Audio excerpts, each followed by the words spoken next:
这台空调只要一插上电源，室内风机就会一直转。现在机器是关机状态，风机一直转是怎么回事呢？我们一起来检查一下。像这种故障一般是电路板坏了，这个是风机的电源插头，用的是交流 PG 电机，这个电机用的是可控硅或者是固态继电器来调速的。普通的继电器有触点，一般只能控制线路通断，这个固态继电器它可以对电压进行调节。上面有4个引脚，跟普通的继电器一样，有2个是它的控制端，接直流信号，另外2个引脚类似于继电器的出点端，用来控制交流负载。我们先测一下这2个引脚之间的阻值。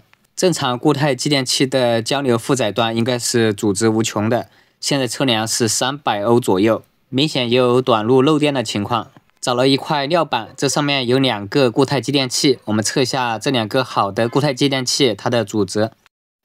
测量交流负载控制端阻值现在是无穷大，这才是正常的。这个是损坏的固态继电器，上面的是从旧板上拆下来的。它们2个的参数都是12伏驱动电压以及2安的电流，参数一致可以代替，就是引脚顺序不一样，只需要调换一下就可以了。用万用表分别对这2个固态继电器进行检测，测量正常的没反应，测量有问题的阻值很小，说明已经内部击穿短路了。现在换上好的固态继电器，我们再测试一下。看一下室内机风轮，现在就不转了。接上电源再测试一下。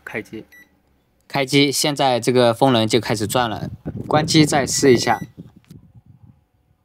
关机之后，风机就停止转了，现在只有惯性。开关机测试都没有问题，这台空调就修好了，修理费中绿黑。